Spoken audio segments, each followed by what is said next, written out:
103 on Norri. Viimane.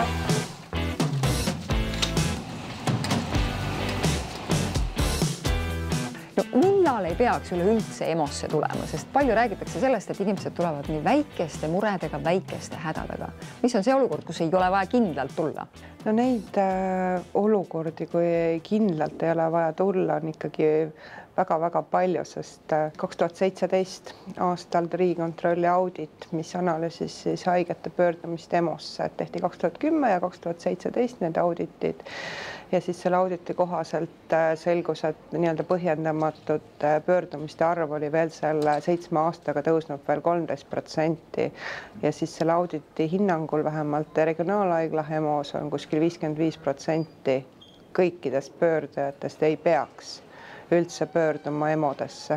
No millised on need kõige sellised markantsemad näited, et inimene tuleb EMO-sse, tegelikult ei ole vaja? No esiteks puugi eemaldamised, banaalne nohu, köha, külmetushaigused, mis on kestnud sul mõned päevad, 2-3 päeva, kui sul ei ole kõrget palaviku tõusu, varbavalud, sõrmevalud, üks väike verevalum jala peal. No, miks juhtub nõnda, et inimene otsustab, ta tuleb sellise väikese asjaga EMO-sse? Kas ta ei saa kätte oma perearsti, ta on ärevuses, paanikas? Mis see põhjus on? Eks muidugi inimene on mures oma tervise pärast ja probleemiks on, nagu Riigikontrolli auditis ka välja tuli, perearstiabi kättesaadavus. Ja tihtipeale ka ei usaldata oma perearsti. Ja kolmandaks on kindlasti ka mugavus. Usaldatakse EMO ja siis pöördutakse siia. Kas te saadate need tegelikult põhimõtteliselt ukse pealt minema?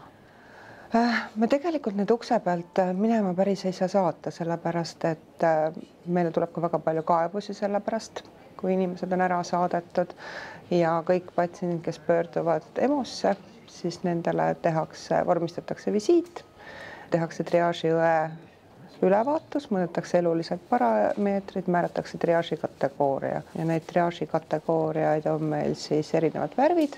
Sinine on siis kõige madalam kategooria, millega on aeg arsti vastuvõtuni 6 tundi, roheline kategooria, millega on 3 tundi, kollane, millega on 1 tund, oranž on siis 15 minutit ja punane on kohe.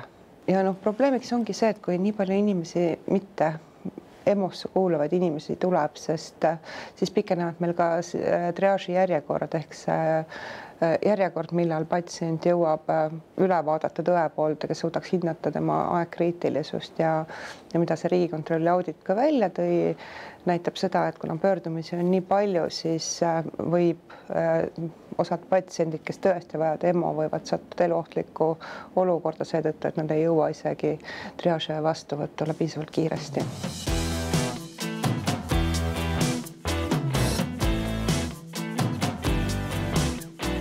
Mitu kõnet tuleb päevas perearsti nõuandeliinile kokku? Üle 3000 tuleb kokku kõigi nõustajate peale, aga keskmiselt ühele inimesele 260-300 kõnet päevas. Millised on need lood, kus kindlalt ütled, et ei, teil ei ole vaja EMO-sse minna ega kiirabi kutsuda?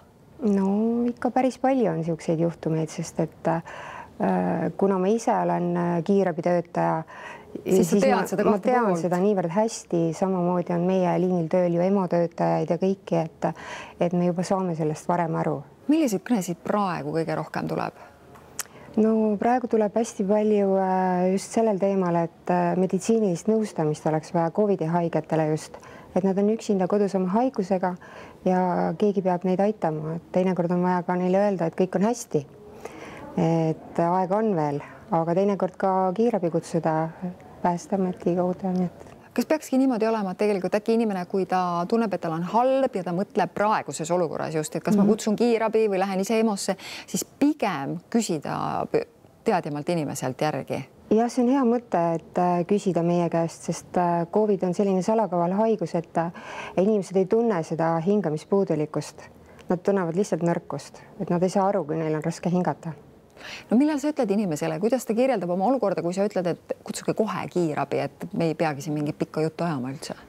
No kuna mul on endal päris pikad kogemused, ka COVID-i haigeid, ma käsitlen kiirabi olukorras nüüd igapäevaselt juba, siis ma juba tunnen tegelikult kõne ajal selle hingamise järgi ära. selle hingamise hääle järgi, mis telefonis kostab. Ja ma juba tunnen, et kui ikka inimene hingamissagedus on hästi sage või ta siis on nagu kala kuiva lahvib õhku, et talle ei jätku õhku. Ta iga natukese aja tagant teeb pausi, ta ei saa täislausetega üldse rääkida ja siis on juba aru saada, et asi on kriitiline. Siis me suuname kõne edasi tavaliselt häirekeskusesse, kui on juba selline olukord. Ja sellisel juhul me kanname selle info juba edasi, et ta ei pea ise uuesti rääkima seda infot. Nii et häirekeskus saab nagu meediku käest informatsiooni kätte. See pole ka ainukene kriteerium, mille järgi me otsustame kiirabi kutsuda, et seal on ka teised näitajad. Näiteks kui haigus on väga pikale veninud ja väga kõrged palavikud on juba just haiguse dünaamika osas, et kui ta läheb järjest hullemaks. No tegelikult kõik muud haigused ei ole ju ka maa pealt kadunud. Ehk et see koroonaviirus on, aga kõikide muude hädadega, kui palju inimesed praegu helistavad? No see on teine küsimus, eks, sest et praegu ju need kroonilised haiged on kõik tähelepanuta jäänud koroona pärast ja siin on juba järgmine kriis selles mõttes lävel, sest et kroonilisi haigeid ei saa ravida, et haiglad on ju täis haigeid. Eelmine kiirabivahetus, mis mul just eelmine 24 tundi oli, nii et ma olen tulnud kiirabist töölt just. Samamoodi mul ei olnud kuskile neid hospitaliseerida, et ma pidin läbi helistama haiglaid, et saada üldse haigele kohta. Et kohti ei ole lihtsalt, kuhu panna haigeid. No inimesed ütlevad ka, et praegu ei tahaks üldse luid murda. Kui nüüd libe aeg tuleb, siis kas ma panen ise selle luu kodus kokku või kui mul ei ole nihkumisega luu murdu, kas ma siis istun kodus ja ootan ikkagi, et kuidas sellise luumurruga käituda, mis teie nõu annate? Inimene ütleb, ma kukkusin ja mulle tundub, mu jalg on paistes sinine, jama on majas. Et no selles osas me saame ka päris palju nõustada tegelikult, et seal on ka teatud küsimused, mida me küsime, mille järgi me siis otsustame, et kas on vaja kohe EMO-sse pöörduda või mitte. Et lihtne asi murdude puhul, et ega ei ole mingisugust deformatsiooni, mis iganes, kas jalale astuda saad, et kas käe või jala liikuvus on vaba, kas kõiki neid manipulatsioone, mida varem saab teha, et kõiki neid ja veel teisi küsimusi me veel küsime ja siis me saame ehk aidata, et anda nõu, kas pöörduda või mitte.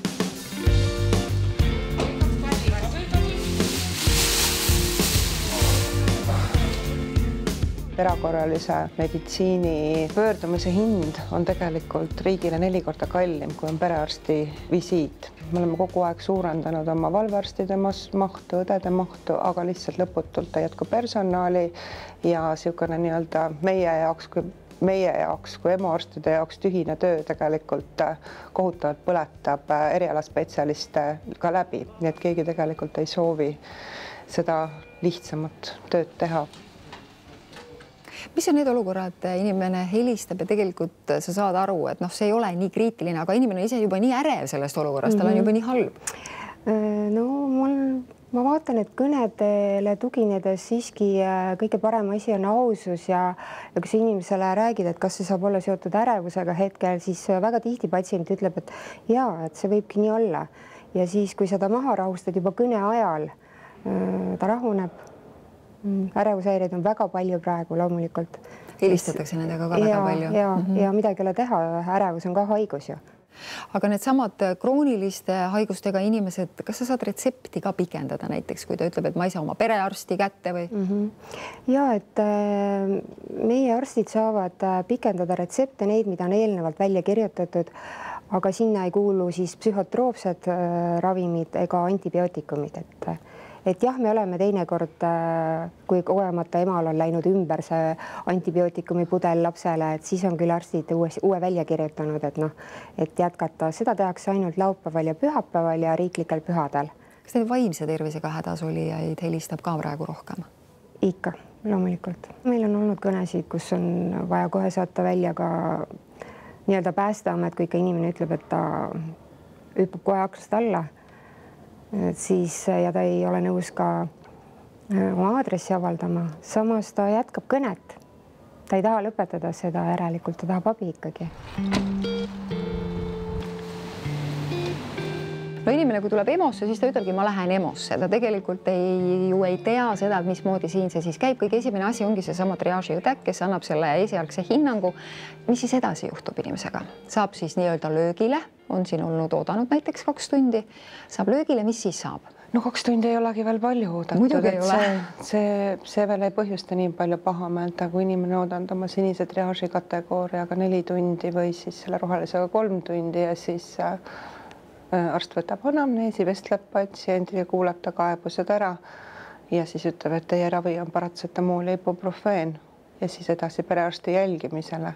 Et kui sa ei tee talle ühtegi uuringut, ühtegi analüüsi, et siis on küllalt palju pahameelt, aga lihtsalt meil ei ole mõtet ressurssi kasutada, et väga enamus siia pöördujad ei vajagi mingeid täiendavaid analüüse ega uuringuid.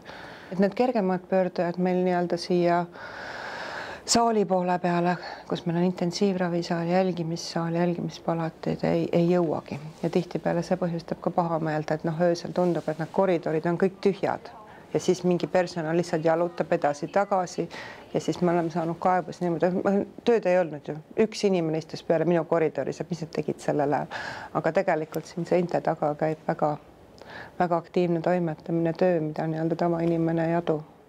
Nendes samades jälgimispalatites, intensiivravisaalis ja jälgimissaalis. On sul mõni kõne, mis sulle kuidagi erilisena on meelde jäänud? Need lastetraumad võib olla ja kui vanemad helistavad ja laps kaotab teadvuse näiteks, pärast läheb kõik see möödub, et pole nagu pöördutud EMO-sse, siis need on need niisugused asjad, kus me siis ma veel tavaliselt proovin seda kodutausta uurida, kas on transport või ei ole, et kui see on juba teadvuse kaotusega traumad, siis kiiresti kohe haiglasse. Kui erilised on EMO arsti oskused, millega ta kõigega peab hakkama saama? Sest see pilt, mida tema näeb, on ju väga-väga erinev, kui näiteks kardioloog näeb või neuroloog.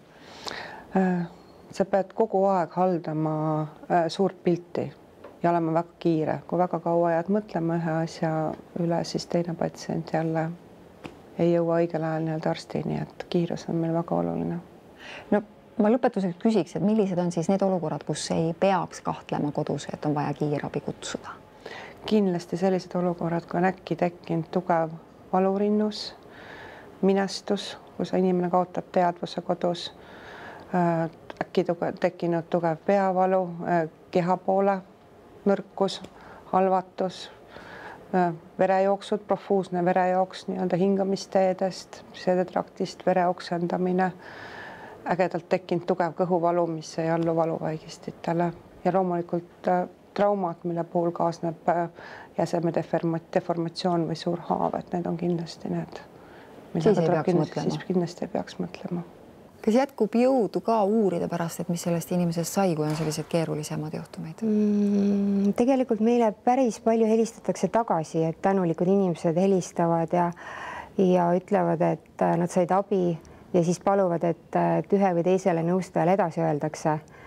Ja meie juhile saadetakse ka kirju selles osas, et kuna praegust EMO-des on pikad järjekorrad, siis tõesti me saame on diagnoositud ka pimesolepõletikud telefoni teel ja niisugused rasked asjad, mis vajavad koheselt kirurgilist sekkumist, ka on diagnoositud õigesti.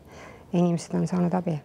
Kas sa pigem ütled, et inimene, kui ta ikkagi halvasti tunneb ja ta ei tea, mida teha, siis pigem valida see number 1220?